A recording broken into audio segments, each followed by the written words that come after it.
Democrats are slowly starting to realize something that would have sounded impossible a year ago. They may not actually win back the House in 2026. And Scott Jennings lays out exactly why in this clip. So before we jump in, make sure to like, comment, subscribe, all that good stuff. Let's get into it. The Virginia Supreme Court's decision to strike down the redistricting plan voters had just passed. It would have given Democrats 4 new House seats, taking it from a 6-5 Democrat to Republican House representation to a 10-1. Now it's back to 6-5. Kate Benningfield, it does look like Republicans are definitely winning these redistricting or gerrymandering wars, maybe anywhere from 1 to 11 seats, depending on A, how everything susses out, and then also B, whether or not things actually go as projected. For example, in Texas, the idea was Latino voters are going to go Republican. We don't know that that's actually going to happen. Right. Well, I think we're looking, based on where things stand right now, we're looking at potentially R+5 netting out from all of this. So significant at a time when the House is, decided by 2 or 3 seats. But I do think it's important to recognize that we are in a political environment that is very challenging for Republicans. There are 13 House Republicans who won their districts by fewer than 5 points. Democrats have won special elections since 2024 at a +13 rate. So if you're somebody who won your district by 5 points and you're looking at the environment, it's not a great one for you if you're a Republican. So I think, the other kind of piece of this, while I would not dispute that the court decision in Virginia was not a good one for Democrats, I do think across the board, this issue broadly, this redistricting issue has been driven by Trump. It's been tagged to Trump. It is not popular, and it contributes in an environment where people are not eager to vote for Republicans because they're frustrated with the president for any number of reasons. This is another kind of albatross political issue around his neck, and I think Democrats can drive that as they're working to turn their voters out. Kate, I hate to ruin your morning, but it's going to be more like R+10. I assure you, you will not ruin my morning, Scott Jennings. It's going to be more like 10 or 11, I think, after all of this, because not only do you have the Virginia case, you've got Louisiana redrawing, Tennessee. Let's put up the map if we can there, just to show the redistricting push. We calculate that Republicans have figured out a way to pick up about 14 seats. Democrats is about 6, so that's a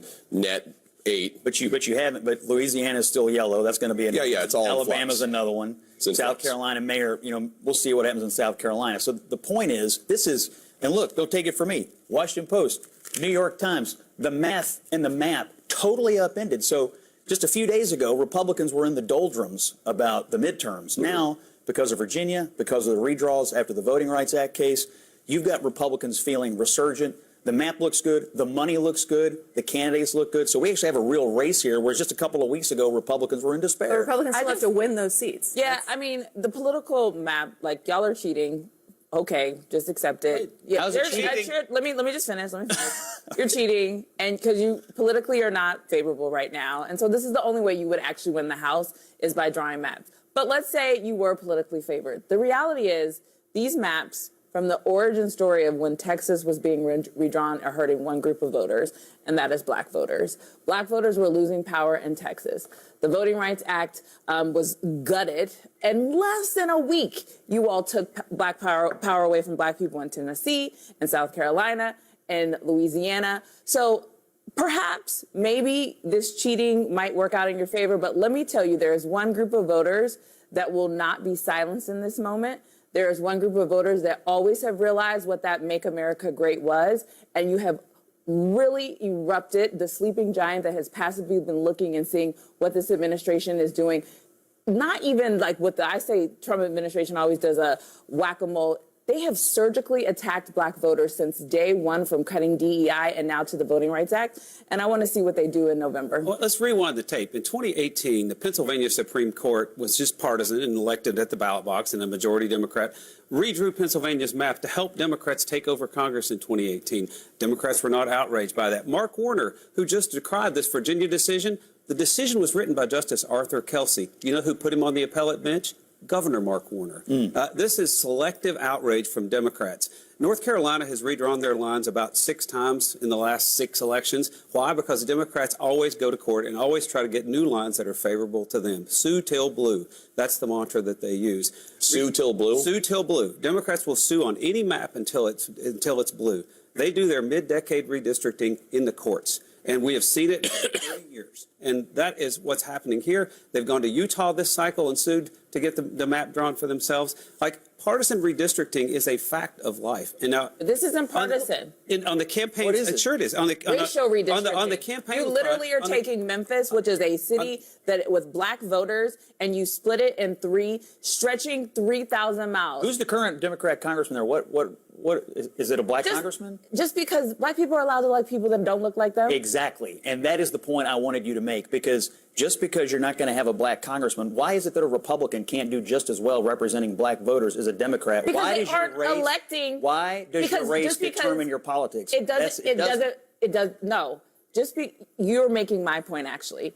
The assumption is black people. No. The assumption is black people will only elect black people. No, black people are smart enough to elect. The assumption is let black me finish. people only elect Black people. Just let Ashley finish. Black people will elect people who will actually represent them, who have their best interests in heart. And what Republicans have done in Tennessee is dismantle the power for black people to have their voice. They did the same thing in Texas because they said they thought Latinos were going to swing for Republicans.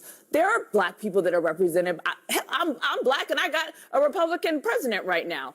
Black people don't elect black people based on race. They elect people that are aligned with their their beliefs in justice. And Republicans just took that away from them in Tennessee and in other states. I just disagree that the only kind of a politician who can elect black people in Congress must be a Democrat. This is just an artificial. That's not what I'm saying. For the Democratic That's Party. not what I'm saying. Black voters are still fully franchised and can go vote for whoever they want. Not it what just I'm doesn't saying. have to be a Democrat.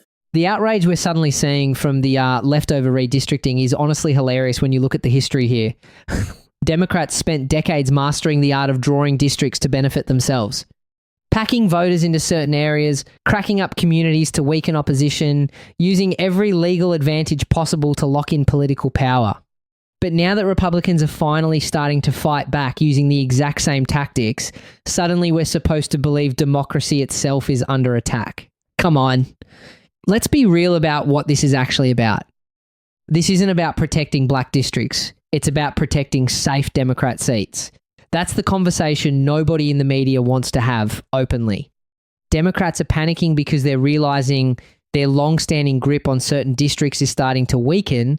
And for the first time in a long time, Republicans are actually competing aggressively instead of rolling over. And that's why the reaction has been so dramatic. For years, Democrats leaned heavily on the courts to maintain political advantages through redistricting battles, often framing it as a civil rights issue whenever maps didn't favour them politically. The strategy was simple. If you can't win enough support naturally, reshape the districts through litigation and activist judges.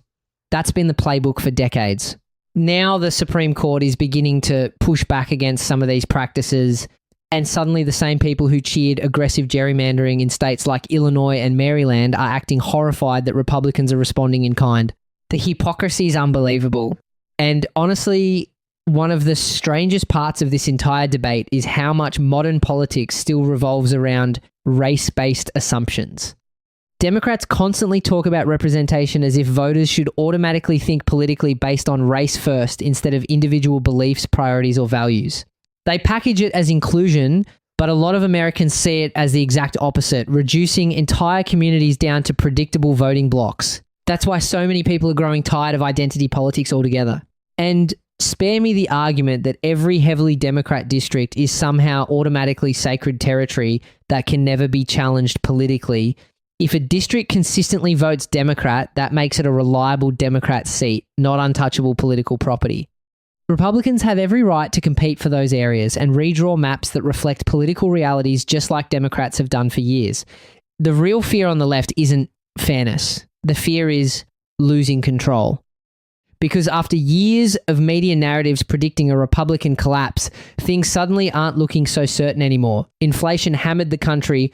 Public frustration over crime, immigration, and the economy continues to grow. And despite non-stop attacks against Trump and the GOP, Democrats are realizing voters may not be nearly as enthusiastic as they hoped heading into 2026. That's why Scott Jennings' point matters so much. If Republicans gain even a slight edge through redistricting in key states like Louisiana and others, it could completely change the midterm map.